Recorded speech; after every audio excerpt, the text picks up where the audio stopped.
I have to get this thing off of me. It's too dangerous. We still don't know what it's I don't care. Oh, that biatch Heidi is back to ruin everything. So let's break down Season 3, Episode 13 of Shadowhunters and find out just what happened.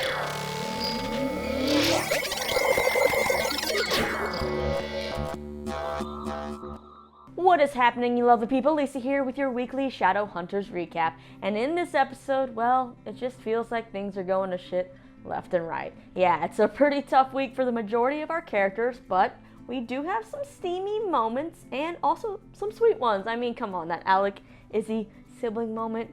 I mean, hearts all around for that, right?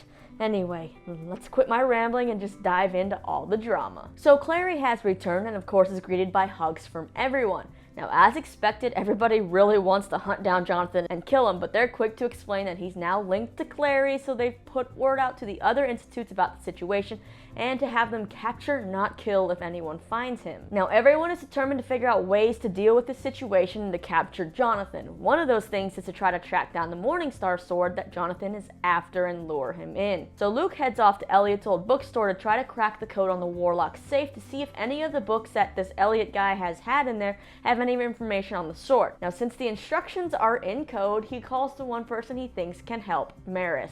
Now, the two get to work, and in their conversation, we do learn that Luke has been suspended from the police, and he's realized that since leaving the pack and being suspended and getting Clary back, that he's got a new outlook on life, and that family is enough for him, that he would never be able to put the pack above his family. Maryse is eventually able to crack the safe, and it has all the books and information Luke has been looking for. So now he's got to, take the time to actually comb through all of it to see if anything is useful. But throughout all their scenes in this episode, you could definitely feel some sexual tension building. So of course they do celebrate getting the safe open with a smooch, but then Maryse has to pull herself away because she has to go meet Alec and Izzy. But you see the looks on their faces that they exchange before parting ways and that smile that Luke has. I think things are heating up. Things also get pretty dang steamy in this episode for Jace and Clary, but not, of course, before some dark times. So Clary is determined to find a way to get rid of this rune that ties her to Jonathan, or at least figure out what exactly it is, and it's kind of driving her crazy. Or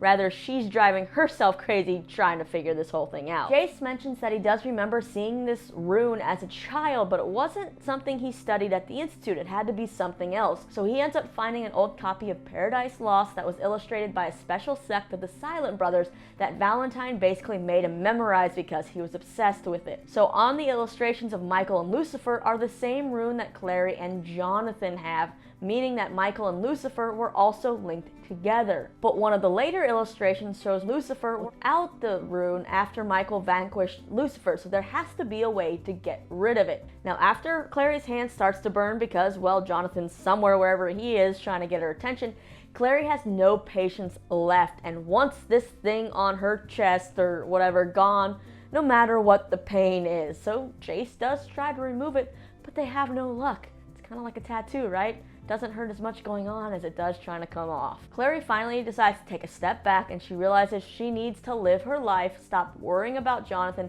and do what she wants. And right now, what she wants to do is Jace, which she does. Then she wakes up to a nice message being burned or carved into her arm from Jonathan that says, "I miss you." And considering how much of a pain tolerance it seems like Clary has at this moment, I would have immediately carved a middle finger right back and then used my rune to heal it. But yeah, now we're gonna have to see just how long Clary's, patience will handle this situation, because now it's just a torture game between the two of them to see who can get the other to crack first, I feel like. Next up, let's talk about Izzy. So she wakes up in Simon's apartment after the ritual to remove the Mark of Cain, because Simon didn't want to have to take her back to the Institute and then explain to Alec what the heck happened. And Simon expresses his worry about Izzy, and her addiction flaring back up, but Izzy says she can handle it. But then they're kind of interrupted by messages about Clary's return. Izzy then tries to ask Magnus if he can help her get that root again, and she explains what happened with Simon. But Magnus, unfortunately, he's without his magic, so he can't portal to get her any. But he does offer to go get another warlock to help. But Izzy kind of plays it off like she's feeling better, doesn't want to get anybody else involved, but you can see she definitely is not doing so well. She still has the shakes. She then gets a fire message related to those tortured downworlders that she's been looking into. So when Alec comes to kind of check on Izzy, she uses that fire message to kind of steer the conversation away from herself, and they head up to meet with Sentry Greenlaw to kind of get some information about what's really been going on. Now on their walk, Alec tries to offer Izzy some candy, and she immediately knows this is a little bit out of character because does Alec actually eat candy? Yeah, seems like Magnus did fill in the big bro, and he was trying in his own way to covertly like get it out of her without flat out saying, you know, Izzy, what happened? Well, Izzy explains that she didn't tell Alec what happened because she didn't want him to look at her like she's weak. But then Alec becomes that sweet, supportive brother and just continues to be perfect on this show. And honestly, I just wanted to be part of a group hug with them. I wish I was half as strong as you on your weakest day. Please be honest with the people who care about you, whether it's vampire venom or uncovering Clave conspiracies. I'm here with you. But moving on to those tortured downworlders. Unfortunately, they get to Sentry Greenlaw a hair too late, and he's already been attacked and killed in the alley. But before he does die, he manages to say some key words to them. Alec and Izzy then go meet up with their mom and tell her that Greenlaw was attacked and he was killed by a seraph blade, so they think it had to be a Clave hit. They then tell her that the last thing he muttered was Latin that translates into heavenly fire. And Maryse says that this is the name of an off-the-books Clave program that she had heard whispers of, but it was above her clearance, so she doesn't know anything about it. Now, Izzy and Alec want to investigate it, but Maryse tells them to stay away from it. Something tells me they're not going to listen to their dear old mom. And is their mom possibly lying about knowing more than she does?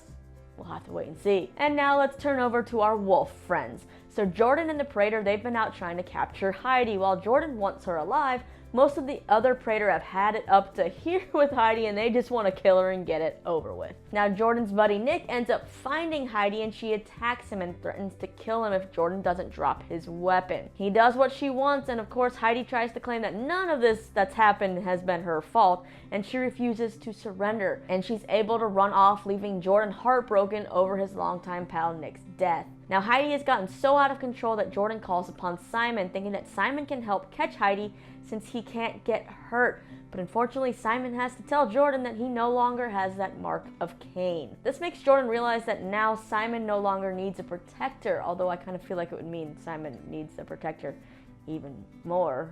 But yeah, Jordan says that he'll move out of the apartment after they find Heidi, that the apartment's been paid through the year, so Simon's kind of got a sweet deal there. But Simon, he does really want to help them find Heidi. Meanwhile, Heidi heads to the Hotel du Mort to try to find Raphael for help, but she's informed by the new vamp in charge of Griffin that Raphael has packed up and gone to Detroit. Heidi then says that the wolves are hunting her and she needs safety, but Griffin's kind of like, well, if wolves are hunting you, it means you must have done something bad. Now, Heidi, being the evil vamp she is, tries to play innocent, saying that the werewolves are just hunting her because she's a vampire. But Griffin seems pretty smart at first, and he's not buying this, and he tells her that she's a problem and to get out, and when she tries to claim that they're family, he turns his back on her. And well, she's not about to let that be the last word, and she tells them that the wolves are coming after them next. And yeah, she's about to make sure that that actually becomes a reality. Heidi ends up finding some girl she never liked in high school and attacks her, and then compels her to tell the Praetor that Heidi went to Hotel du Mort. So the wolves immediately go to the hotel to try to find Heidi while Simon takes Nora to the hospital. So what we get here is an enraged Jordan and the Praetor busting into the hotel demanding to be given Heidi, accusing Griffin of hiding a fugitive, which of course Griffin denies, but Jordan doesn't want to hear anything coming out of Griffin's mouth, and Jordan gets really pushy and irate until one of the Praetors says that Heidi isn't actually there. Unfortunately, the damage that Heidi wanted done has been done. Griffin ends up finding Heidi, and she's just kind of like, I told you so. So now Griffin feels like the wolves have crossed the line and disrespected them, and Heidi convinces them to go attack the wolves at the Jade Wolf. So when they all speed off, Heidi conveniently stays behind. I mean, you gotta hand it to this girl. She is pretty smart. And well, the vampires show up with the Jade Wolf demanding Jordan, who's gone there to tell Maya he's leaving town.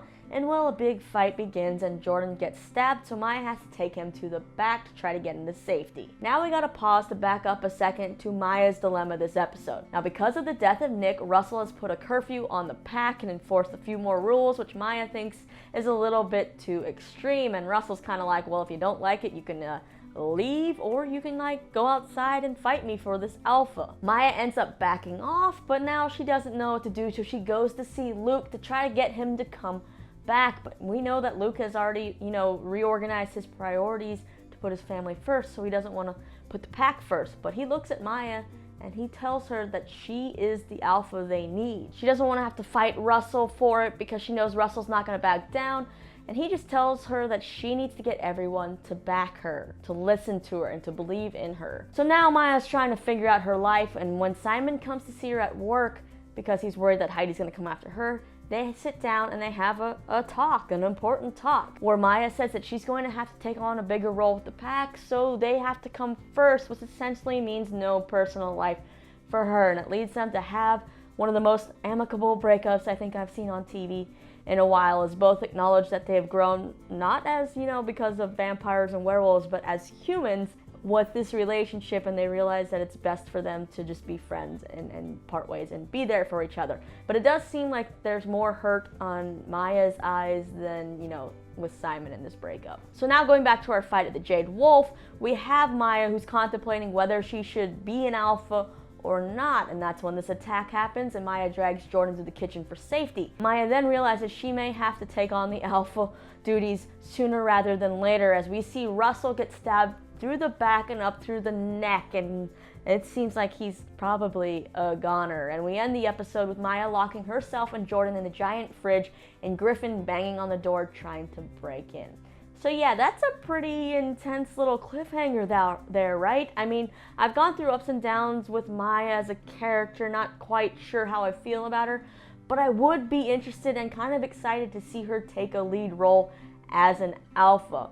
But given this episode and that fight and how intense it was at the Jade Wolf, I don't know how many wolves are going to be left if she gets out of there alive. So she might just have to start rebuilding this pack from the ground up. But it seems like whatever's going to happen might bring her and Jordan closer together. Maybe they'll mend their relationship, because nothing says getting what's off your chest to what's really been making you dislike someone like a life or death situation. Also, as far as Simon and the Mark of Cain, do we actually know 100% that the ritual worked? We haven't seen anybody actually try to attack Simon yet.